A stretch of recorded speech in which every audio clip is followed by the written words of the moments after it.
Dünya Müstəqil Teleradyo Verilişləri şirkətində Ulu Öndər Heydər Əliyevin 102 illiyi ilə bağlı möhtəşəm bir tədbir keçirilib. Tədbirdə millət vəkilləri, tanınmış şəxsiyyətlər, bir çox ziyalılar iştirak ediblər. Tədbirin aparıcısı televiziyamızda çalışan Könül Həbib qızı olub. Çıxış edən natiqlər bugünün əsas mahiyyətindən söhbət açıblar. Bir-birindən maraqlı məqamlara toxunublar. Ulu Öndər Heydər Əliyev bütün sahələrə diqqət yetirib. Onun diqqəti sayəsində xalqımız rahat və firavan yaşayıb. Televiziyamız hər il Ulu Öndərin doğum gününü təntənə ilə qeyd edir. Biz bugün bu bayramları qalib xalq olaraq keçiririk. Bu şərəfi isə bizə Ulu Öndərin layiqli davamçısı İlham Əliyev bəxş edib.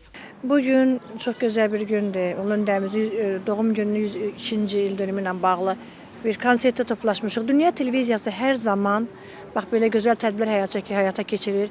Biz ziyalıları dəvət edir və bu günün həqiqətən böyük əhəmiyyəti var. Bugün 10 may tarixidir və Dünya Müstəqil Teleradyo şirkəti öz ənənəsinə sadiq qalaraq hər il 10 may tarixində televiziya tamaşaçılarına möhtəşəm konsert proqramını təqdim edir.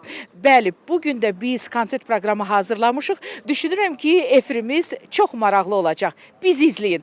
Dünya televiziyasına baxın. Yaşasın Azərbaycan, yaşasın Azərbaycan ordusu. Azərbaycan Respublikasının vətəndaşı kimi bugün bu tədbirdə iştirak etmək mənim üçün çox qürur vericidir.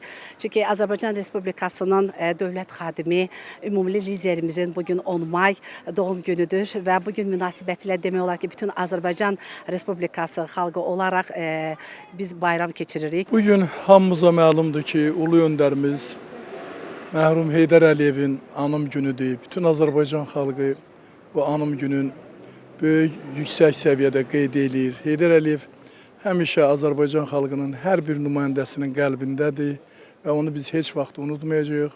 Bugün keçirilən tədbir bir-birindən maraqlı musiqilərlə davam edib. Könül Kazımova bugün informasiya proqramı üçün.